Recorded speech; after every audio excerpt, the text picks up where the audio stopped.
Welcome to this episode of the Sports World with Patrick. Today, my guest is none other than Edina High School's football coach in Minnesota, Jason Potts. Thank you, Jason, for joining the podcast today. I definitely do want to ask you this first question. What was your motivation to getting into the sport of football? Who was your biggest role model?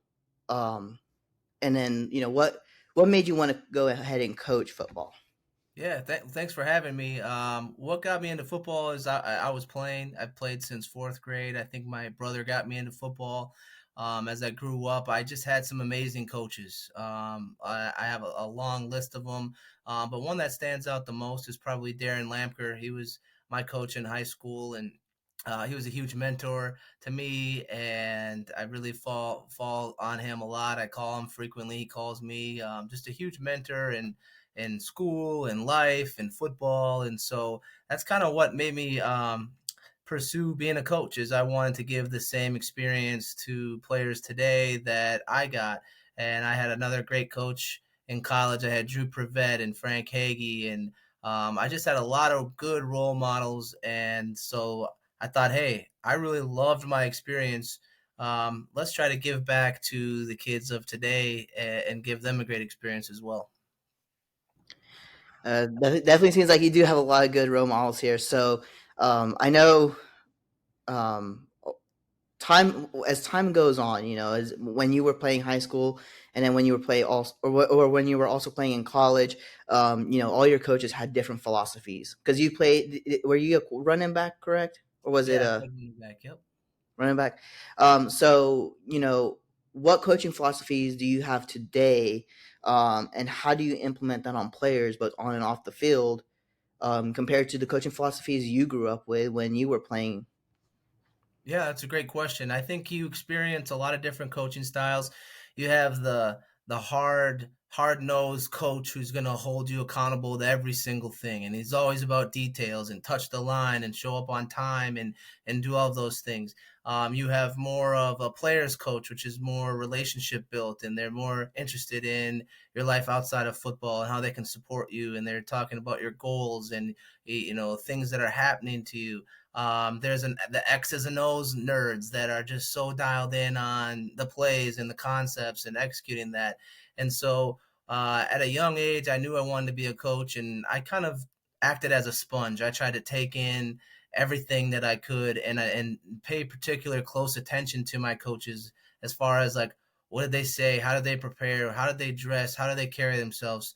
And then I tried to piece together the things that I thought was the best. And I'm not a hard nosed, in your face kind of coach, but I'm not going to ignore you either. I'm going to try to give you the best experience. And I think my philosophy is what does the player respond to best? Some players want that hard nosed, pay attention to detail in your face coach, and I can give that.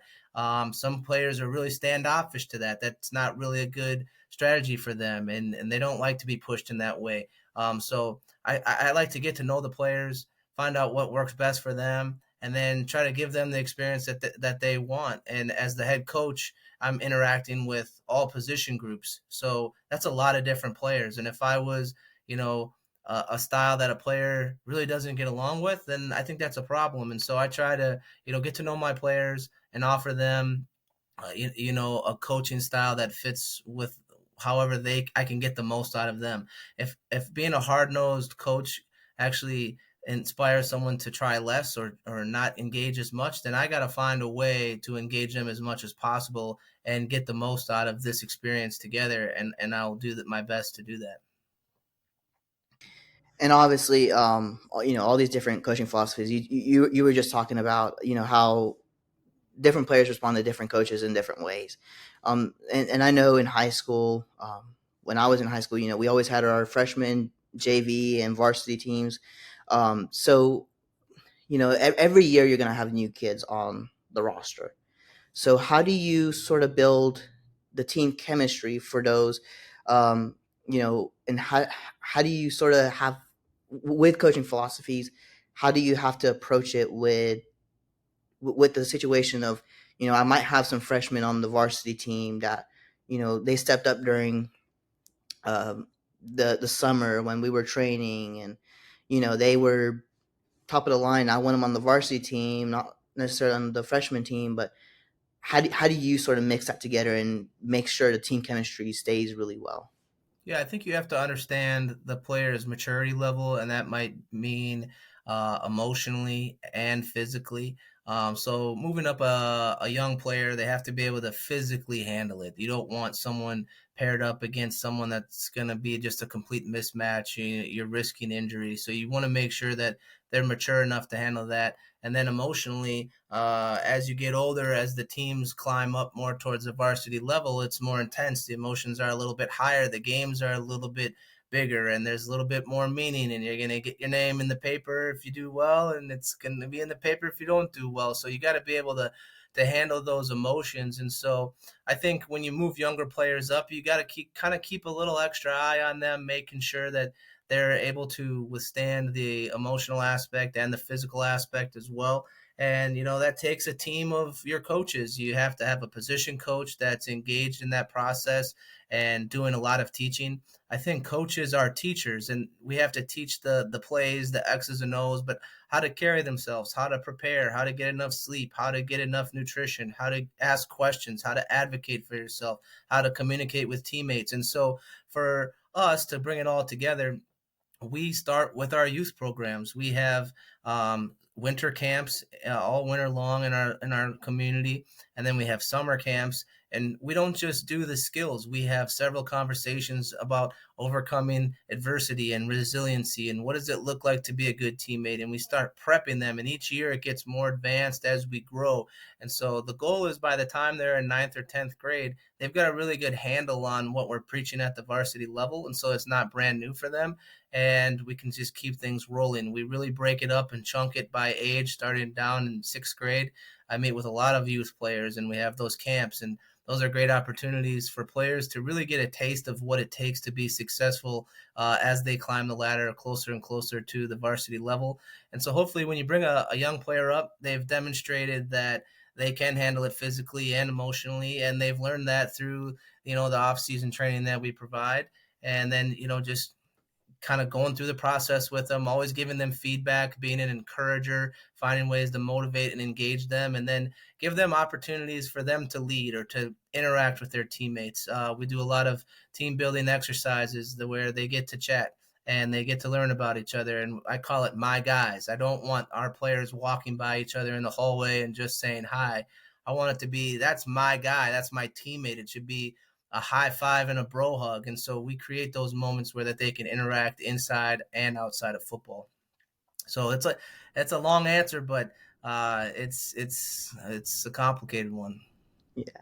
And then so you were talking about how you guys have those camps during the winter and during the summer, and you guys are sort of getting players up to skill. So can you just sort of a little bit more go into detail about how you develop both leadership skills and get these players ready and develop them to have a cohesive dynamic by the time they get to the varsity level.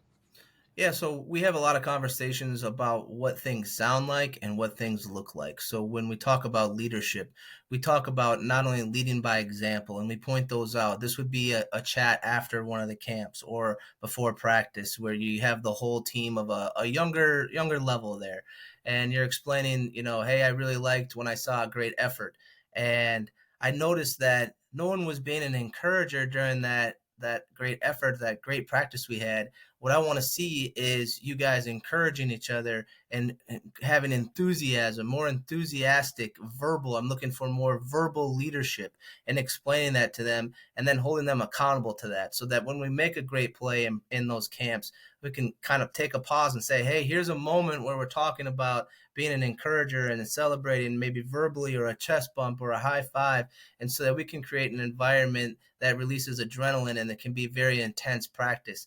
And so we go through those different examples. Or, hey, we noticed that there were some players that weren't really quite reaching the standard that we're asking them to do. I need some of the leaders, and that maybe I pull them aside, and you're a leader. I would love for you to hold your teammates accountable by saying X, Y, Z. And then you're becoming not only a leader through example, but you're holding your teammates accountable, and that can be a very, very powerful thing, and it makes our team better. So I think it happens through several experiences where you have some kind of failure, where you didn't quite have a good practice or effort or an attitude, and then you teach the players through side conversations and team meetings of what exactly to say. How can you say that? Or if someone's saying that to you, how can you respond? And how can we make this a really positive thing? And so it does take time, it does take a process, but it's pointing out the standard and the expectations that we have in practice or any kind of training. And then we tell them exactly what it looks like or what it sounds like in those moments. And then we hold them accountable to that, and keep teaching them and what to say, how to react, how to respond, how your emotions should be. And it's not going to be fluffy and happy all the time. There's going to be a lot of emotions where we're pissed and we're angry and we're sad and we're mad. How do we handle those emotions, and how do we handle it together? And so, you know, you'll hear sports coaches talk about the process. That's it right there, is going through the process together and overcoming those challenges that you experience in individual trainings or games, and then just constantly talking about it and coaching them up and teaching them on those aspects. Yeah, there's been a few times I remember when I was in high school, because I went to high school in Alabama. So we always had the coaches, talking to the players, and they would give us, those, hey, we got to be leaders, we've got to do this and that. So but then I also do have this question, because I know not every kid who plays football in middle school will end up playing in high school. So how do you guys sort of, what are the big things you guys look for when they come to try out for the football team? What are the really the big traits that you look for to have somebody on your team at Edina in high school? So Yeah, so I think there's several things that we look at. First of all, we don't have like cuts. We don't cut anybody. So it's really easy to invite people on the team. We're not at a place where we have so many kids that we have to say no. That's a large number for us. But we're looking at kids that are coachable. So if we make a correction on a player, how long does it take them to correct their mistake or learn a new skill? That's a huge task, because then you can determine as a coach how much potential do they really have and where are they at in that process. If it takes a player 20 reps to learn one thing and it takes another player 3 to 5 reps, the player who's making 3 to 5 is going to become a lot better, a lot faster. And so we look at how coachable they are. We look at their attitude. So when things aren't going well, do they give up? Do they fold? Do they become negative? How's their body language? Are they pouting? How do they respond on the next play? Or are they mentally tough? Can they maybe they made a mistake? Can they forget it and get on to the next play?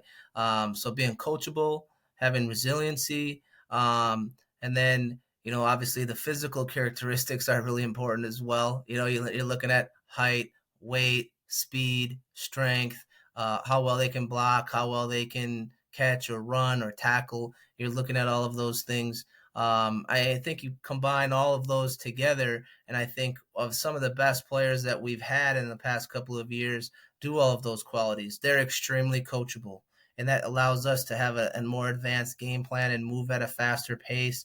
They have a great attitude. So things aren't always going to go well, but they can get through a practice or a tough game and they can be at their best. When you don't have a good attitude, you're not going to play at your physical characteristics aren't going to show up.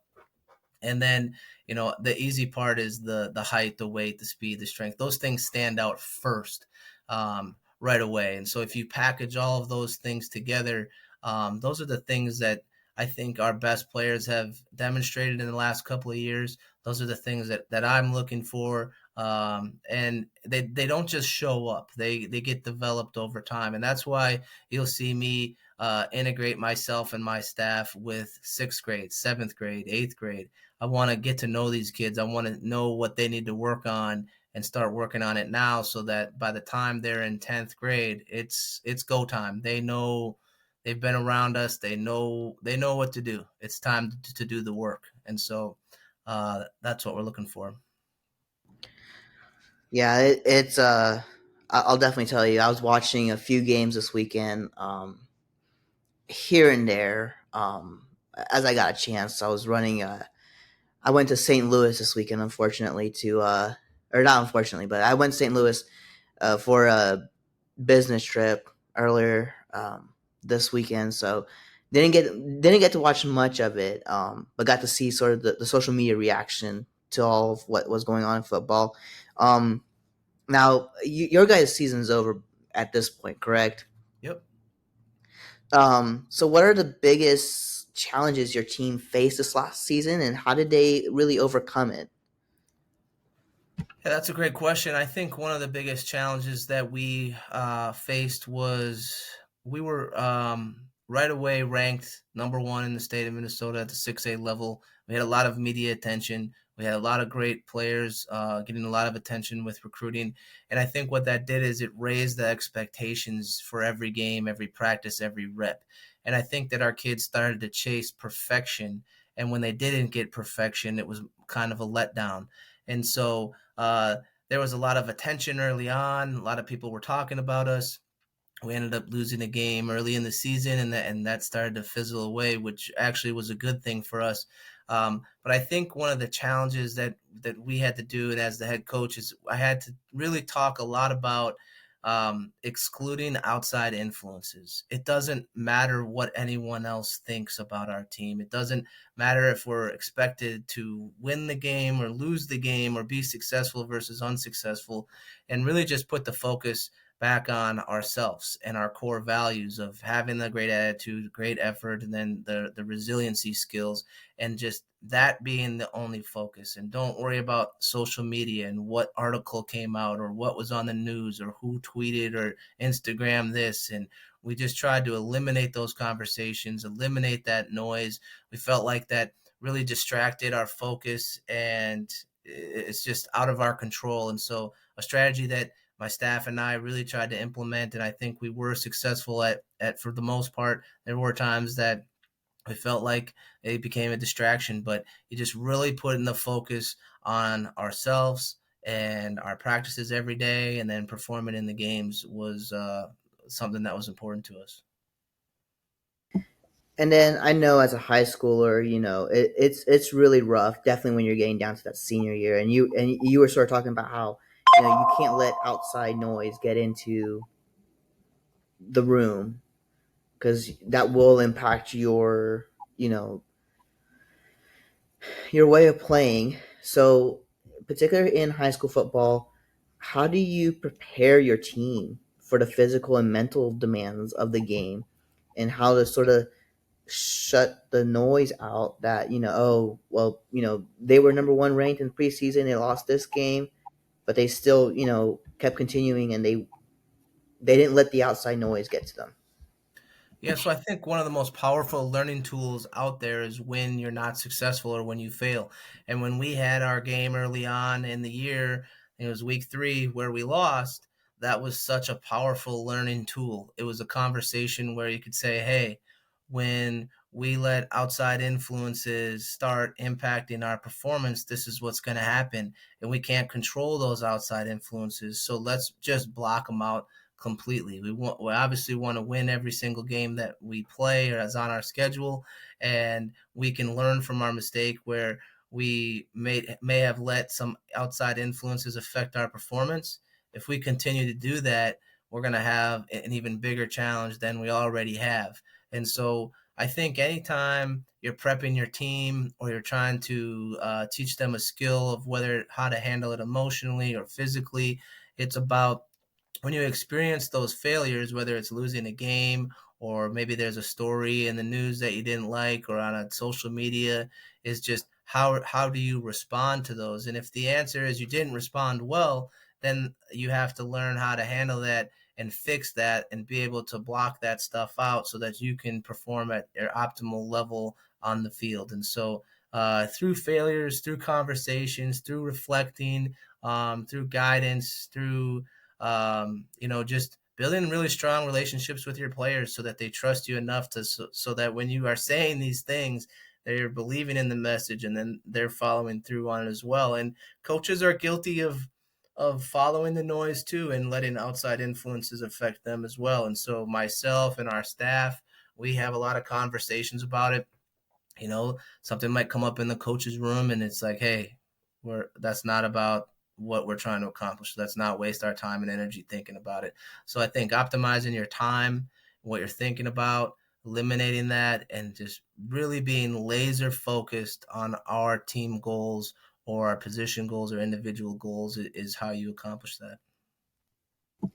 And then on top of sort of coaching these players and going through the drills every single day during practice, what role does really film study, or even how do you sort of prepare for a game, you know not knowing what possible situations you're going to be put in and what plays the opponent's going to play against you when it comes down to crunch time? Yeah, I think film is one of the most important teaching tools that we have. We film every practice. We film all of our inside runs, 7-on-7, team periods, our special teams. I found it very easy to make corrections in film. And that allows us to practice really fast. Instead of stopping practice and coaching up one player while everyone is waiting for us to move on, we like to practice at a fast pace and we give quick feedback in each rep, without going into this long, elaborate, detailed correction. And then when we get in the meeting time and we're in the classroom and we're watching film, now is the time to give them exactly specifics on maybe their body movement or positioning or technique or read or location of where they're supposed to be or where the ball was, or all of the X's and O's and technique stuff. You can get really elaborate. You have the time. And then all those other players are hearing that same explanation so they can learn from others as well and they can see exactly what it looks like. And oftentimes, players don't fully understand how their performance or their technique was wrong until they actually see themselves do it on film, and then it makes them more coachable. And so we use film time almost every single day. We film every rep that we can in practice. When it comes to a game, it's another great tool. We're showing exactly the looks that we're going to get, the tendencies, the formations, the blitzes, the front, the coverage, field position, hashes. We really break it down so that going into the game, us coaches are trying to give them everything that we can to give them an edge. So that allows them to play fast, be prepared, and so that we can be successful. And we spend a lot of time watching film of ourselves and then watching film of our opponents to pick up any kind of tendencies or coaching points that we can, so that our players play at their best and they know what's coming and that's not a surprise. Obviously you're going to see plays that you never prepared for. And you're going to see moves or techniques that you've never seen, but is the effort from the coaching staff is to get our players most familiar with our opponent and then most familiar with themselves and the things that they need to work on as well. Yeah, and so I do also have this question because I know injury does sort of play a role in how you prepare for a team. So let's say their star quarterback is out, or their star running back, or their star center, um, or even somebody on their defensive line is out. How do you sort of adapt your game plan during a game, even if a player gets injured during the game, to sort of exploit your opponent's strengths, and then allow your players to capitalize um, on their weaknesses at that point? Yeah, I think one of the biggest thing, just going into any game, you're looking at how you can get your best players lined up against their worst players. And so when one of their best players goes out, you definitely want to take advantage of that. Whether you're on offense and you're in the passing game and someone's on the field that you can really take an advantage of, and as a coach, you're going to want to call plays to attack that.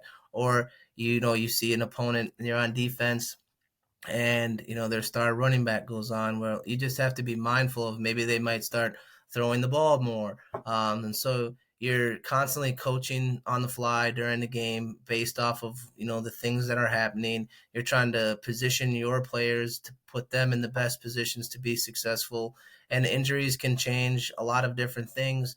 And if you're the person who has the injury and your best player goes out, that might cause you to call the game a little bit differently or put players in different positions. Maybe you bump a safety down to corner and a corner down to alley. So there's a lot of different things that can happen during games, especially during an injury. Just the overall goal is to always get your players in the best position to play, and injuries can impact a lot of different things, and you just want to make sure that you're aware of what's going on the field, and then you're calling a game, or the game plan is designed to put our players in the best position to be successful.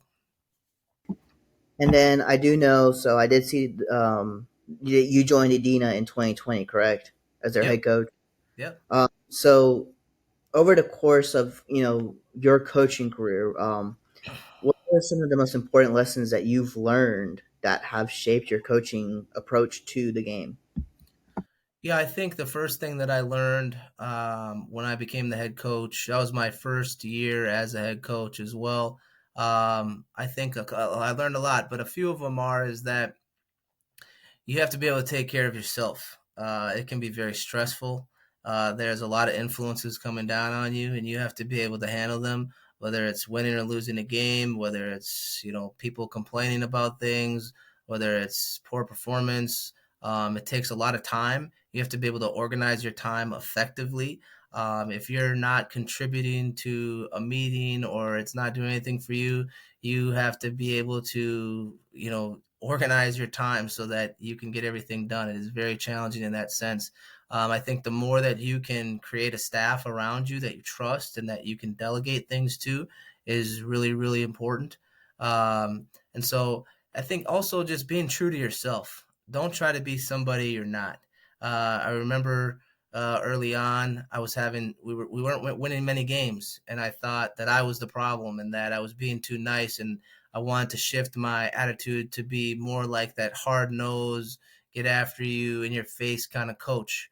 But that I knew that probably wouldn't be successful for a lot of players in today's game.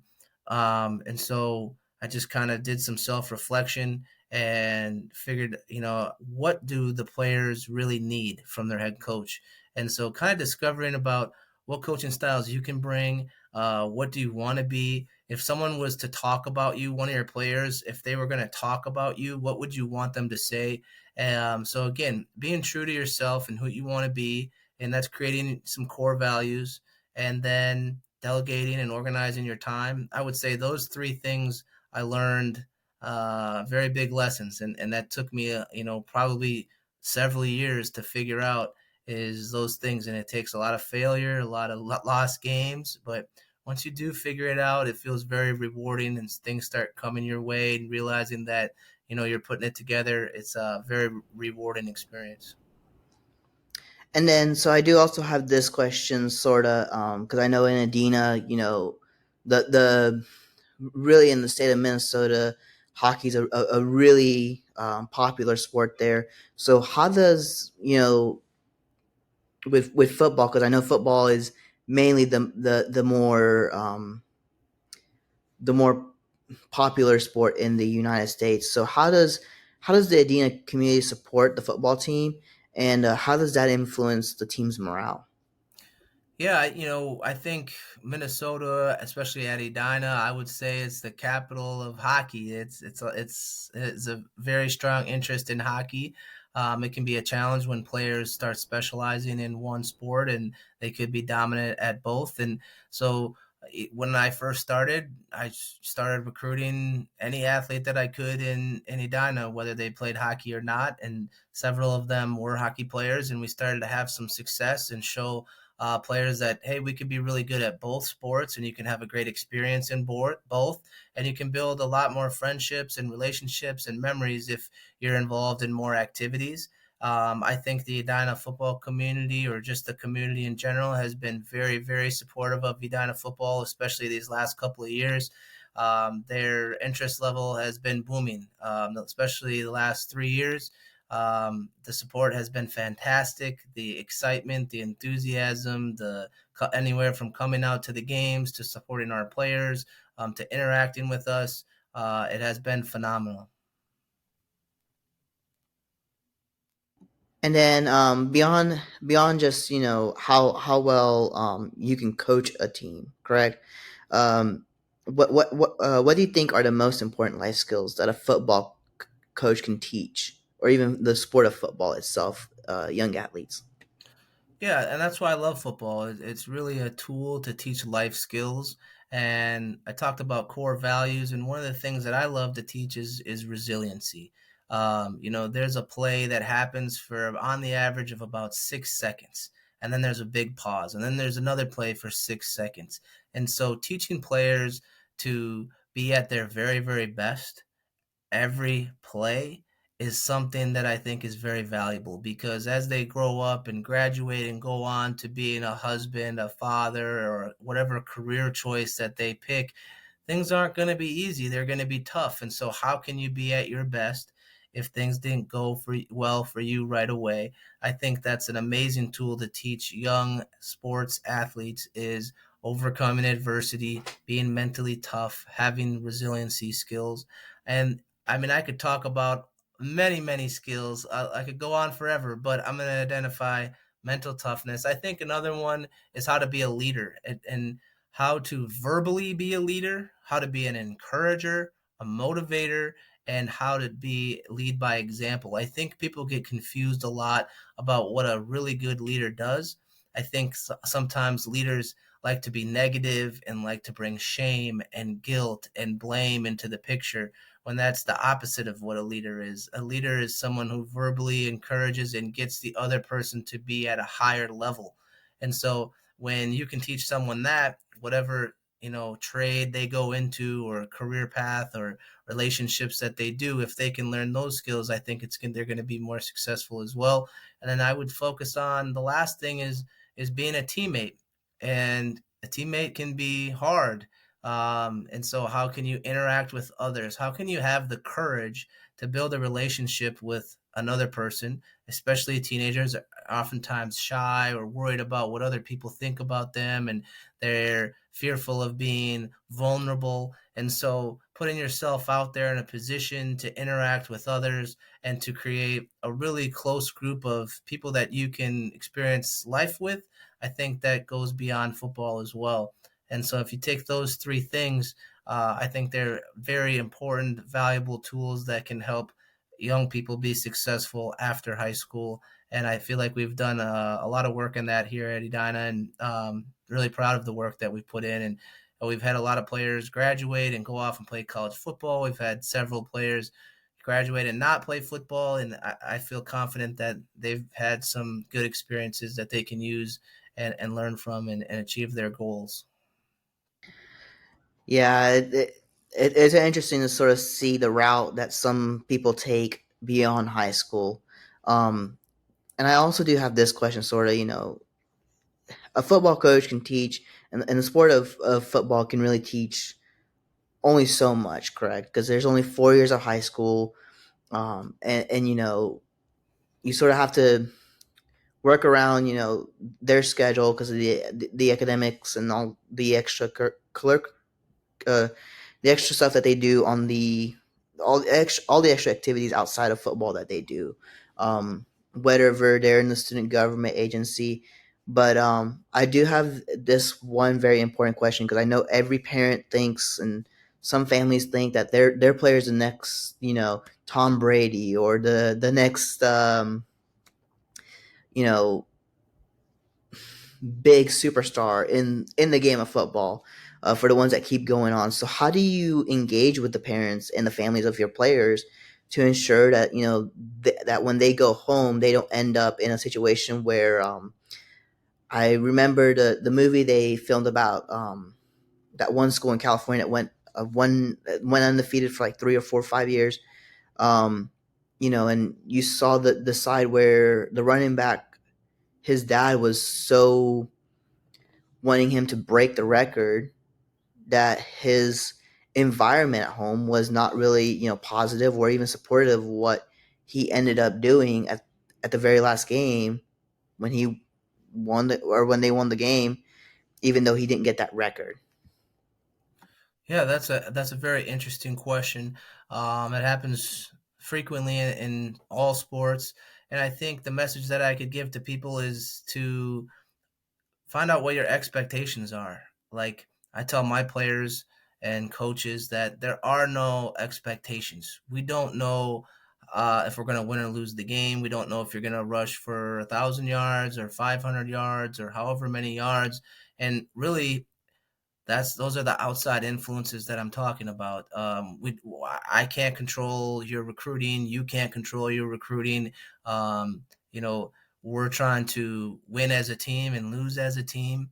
And do we want you to have individual records? Absolutely. We're trying to get those. We're also trying to win the game. But I think when people have certain expectations of what should happen and they're set really high, especially from family members, and then when that doesn't happen, I think it's a huge letdown. And I think it's a huge distraction. I think it's an outside influence again. And so, really, it comes back to your core values as the head coach, your core values that you put on your team with your staff, and your goals of what are you trying to accomplish. And, we could get the rushing record, but we could also lose the game. That really doesn't serve everybody's wants and needs. And so again, having no expectations of what really is going to happen. I mean, you can have them, but if it's going to affect your performance or it's going to affect your attitude or it's going to put stress on you, or if you're a father and you're going to put extra stress on your son or daughter on their performance, that's really taking away from their highest potential and what they can do out there on the field. And so you just want those players to have a really good experience. And that's really not putting pressure on them to perform, not having those high expectations so that they're constantly worried about, you know, what happens. I oftentimes see that fear sets in when players are experiencing that adversity because, oh my gosh, what happens if I don't reach my expectation? And so, again, focusing your energy, your thinking, your brain power, what you're really focused on is to be laser focused on your goals of being at your best every single play or every single practice or game, and really let that performance speak for itself, and then not spend a lot of time having that fear of not accomplishing those expectations. And then obviously in the 4 years that you've been a head coach, what are some of the common misconceptions fans or even families have about high school football that you'd like to address? Yeah, I think there's a lot of misconceptions about a lot of different things. I recently went to a game. We were knocked out of the playoffs. I went to a game and I sat in the stands and I heard a lot of complaining about officiating. I think officiating is a very difficult job. They're not seeing things in slow motion or on replays, and they don't always have the greatest angle of plays. And so when the speed of the game is happening fast and they're doing their best and they might not have a good angle on it, they're not going to make every correct call. They're not going to see everything that happens on the field, whether they were looking in the right spot or maybe they didn't have a great view of it. I think, supporting our officials, they're doing the best that they can. And so I think it's a misconception that refs are going to make the right call every single time. It's very, very challenging, especially in the speed of the game. And so I heard a lot of talk about officiating. I heard a lot of talk about play calling when I was sitting in the stands recently. Coaches are trying to make the best decision with the information that they have. They have about 20 seconds to decide. They are taking a lot of influences into consideration. It could be the wind, the field position, down and distance, tendency, blitz, coverage, a lot of different things, and they're trying to get that in the best. And so there's a lot of hindsight bias sometimes, and so we're all trying to do our best, and being supportive is the best way to combat that. Like, be supportive of the coaches, be supportive of the referees, be supportive of the players. I saw a player make a mistake on the field, and a lot of people were criticizing that player, and he's just a teenager. Always being supportive in whatever aspect that is, whether it's the player or the referee or the coach. I think that's what improves performance. When complaining or negative attitude or criticism or blame, comes into the picture, it really kind of takes away from the experience, because these are kids. This isn't the NFL. We're trying our best and making it as supportive as possible. Yeah.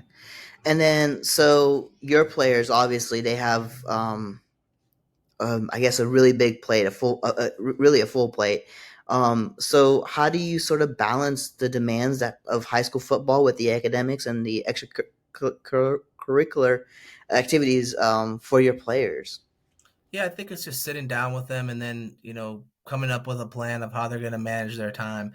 Whether it's academics, obviously they're in school all day long, but if they're struggling academically, I do a lot of grade checks. I get a lot of notifications. It's just, how can I support? If I don't know the answer, I should know where to go get the answer. And how can we set up with, extra study time, meeting with the teacher, talking with parents, putting a game plan together for the best understanding academically. And then sports wise, kids are in a lot of different sports. So, we try to talk to other programs and say, hey, we're going to practice at this time. What time are you going to practice? We'd love to make it available so that students don't have to choose which one to attend. It kind of puts them in a bad spot. So we try to plan ahead so that students don't have to choose. They can attend everything. That can be a challenge in itself. And then we talk about a lot about rest and recovery. We don't want someone training 8 hours a day and 7 days a week. We want kids to be kids. We want them to relax and hang out with friends and hang out with family and play video games. We want them to do all that stuff too. And so, having conversations, sitting down, we do a goal sheet. So we talk about, where they should be spending their time, their focus, their energy, and kind of map out, a weekly plan, a daily plan. And then if we need to go further and meet one on one with them and bring in teachers or support staff or parents and or mentors, then we do that as well. Yeah, and so on top of that, so I know we talked a little bit about earlier where you were talking about Edina, correct? Edina. Edina, Yeah. where it's it's sort of the hockey capital of hockey in Minnesota. So what are sort of your long term goals for the football program there? Yeah, so obviously we want to win. We want to win every game. We lost in the finals last year. This year we made it to state and lost in the first round. So obviously my long-term goals would be to win a state championship here. Edina football hasn't been done since 1978. This last year was the first time in school history where we went to state back-to-back years. So obviously one of my goals is to win as many games as possible, win a state title. It's been a long time here at Edina. And then I think just to continue to give a great experience to our players year in and year out. We want students to be chasing their greatest potential and become better people in the process. And that doesn't always mean a better football player. We want them to be really good people. And so, again, when they get older, we use football as a tool to teach those life skills and that they can, reach their highest potential, whether it's being a husband, a father, career choice. That's really important to me. That's why I became a coach, and that's really important to the rest of our coaches. I won't hire anyone that doesn't align with those views. And so, again, win a state title. That's what every coach wants to do. But then to continue to develop ways to engage, to motivate, and to prepare athletes for life outside of football and life and beyond, especially 5, 10 years out of high school. And then, so I do have this question. Is the first round of the state championship, is that played at USA Bank Arena Stadium, or is that actually Uh, played at the high schools? it's played at a neutral site. The last two rounds, so the finals and the semifinals, are played at US Bank Stadium, and then the round before that is played at a neutral site. So not both teams are on the road. Okay. And then, so I do have this question also for you. What changes or trends in high school football do you see impacting the game in the next few years? And then, how do you foresee the evolution of high school football in Minnesota, especially in terms of safety and player well being? Yeah, I think some trends have been closely related to player safety, specifically concussions. I've seen a huge increase in the technology in helmets, the affordability in helmets. Teams are able to purchase some of the newest technology in helmets. They also have guardian caps that can go over helmets as well to provide additional support. I think you're seeing trends in the rules where you can't hit a player above the shoulders. There's no targeting, peel back blocks. They're looking at cut blocking. I think there's a lot of people in Minnesota looking at how to make the game safe as possible. So that we can eliminate these huge collisions that are outside of really the point of attack of each play. So I think coaches are doing a much better job of coaching player safety, tackling. The rules have changed, and so that you're eliminating a lot of the vicious hits that we've seen, in football history. Um, and then I think football is as popular as ever. I think we're starting continuing to grow. Football is a popular sport in the United States, and so is hockey, especially in Minnesota. But I think the popularity is going to continue to grow. It's a great sport, and not only does it teach the X's and O's, but it teaches a lot of great life skills as well. Yeah, I think it was about 2 3 weeks ago. I interviewed the coach of the University of Minnesota's women's hockey program, and that was a really fun interview to have with him. But I do also have this question for you. What advice would you give to young players aspiring to play at the high school level and beyond? Oh, that's a great question. What advice would I give a young player to pursue high school football and beyond? I would say, I always kind of go back to my core values of how can you be coachable? How can you optimize your time so that you become the best player, the best person as fast as possible? What qualities do you have to be that coachable person? How can you handle your emotions? So I would say, when things don't go your way, resiliency, mental toughness, calling out when you're, identifying when you're feeling sad, mad, fearful, shameful, guilty. How can you flip those emotions into a positive one, so that you're not, bringing yourself down, so that you can make the next play or make the next test or assignment or be a good friend the next time. So I think if you focus on, a lot of things, but the easy ones that first come to mind is learn how to be resilient and learn how to handle your emotions, and then have a great attitude. Always be positive, be contagious in a positive way, be enthusiastic. And I think you're putting packages together for yourself, but you're also putting positive qualities for your teammates and making a better team. Yeah, and then I also did have one question. So I know you mentioned that the last few rounds of the state championship are played at USA Bank Arena. Um, and then also I sort of had two questions mixed together, but um, first things first, when you go to play at USA Bank Arena, how do you teach your students there to, sort of, because I know student sections are going to come no matter what with their football team, and some student sections are worse than others, with the way they try to get under everybody's or every player on the other team's um, their their skin. So how do you sort of teach them on that? And then is there anything for the kids that end up going to college? Is there, since you played college football, is there any advice you give to them? When they're getting these offers and recruitments ahead of signing day. Yeah, so your first question about fans, I tell my players don't interact with the fans. Like, don't look at them, don't acknowledge them. We talk about the purpose of what they're trying to accomplish. Do we really want to let someone in the stands affect our performance? Absolutely not. And so our kids do a really good job, but not don't even look at them. You might hear them, laugh it off. That goes to anytime you get trash talked from an opponent. It's just we don't respond. And once you don't respond, hopefully it goes away. That's what they're looking for. They're looking for a response. They're looking for a reaction. And the more you react and the more you respond, the more they're going to do it. So we don't want them to do it. We can shut it down right away by not reacting. We can be very classy. We can show maturity and keep our focus on our core values and what we're trying to accomplish. Your second question about telling athletes what to expect in college football, is that what you're asking me?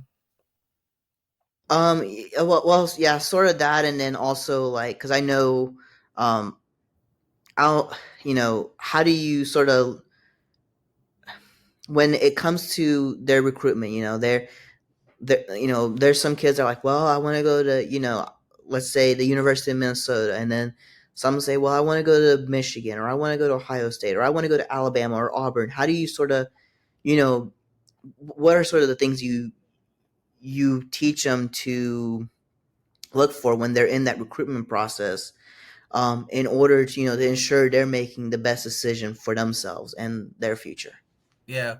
So the message that I give to all football players when it comes to recruiting is that there's only one person that should really make this decision. It's not where I want you to go. It's not where any college wants you to go. It's where do you want to go? And you're the one who's going to be going to this school. You're going to be the one doing all the work. You're going to be doing all the experiences.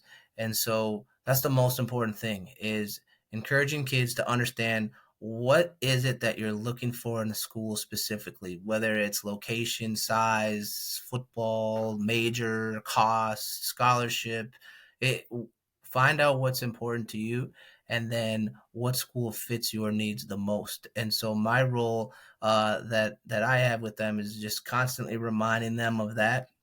And then, when they tell me what schools they want to go to, then I work my tail off in trying to connect those coaches to our players, whether it's they watch their film or they have a game day visit or an in-home visit, or however I can get those interactions going. But when it comes to advice, if someone were to come up to me and say, what school should I go to?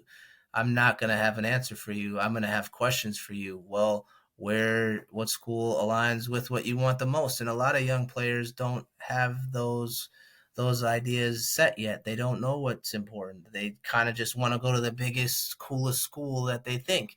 And so I always have to kind of narrow it down for them, be specific, exactly what are you looking for, and then how can I help you get those interactions so that you can be recruited the most from that school. Well, thank you, Jason, for coming on the podcast. You've definitely given, all of our listeners a very interesting and important insight into the world of high school football in the United States, and in particular in Minnesota. So thank you for coming on to this episode, and good luck the next season. Hopefully, you guys win the state championship next year. Well, thank you. All right, thanks a lot, appreciate it. Thank you. Welcome.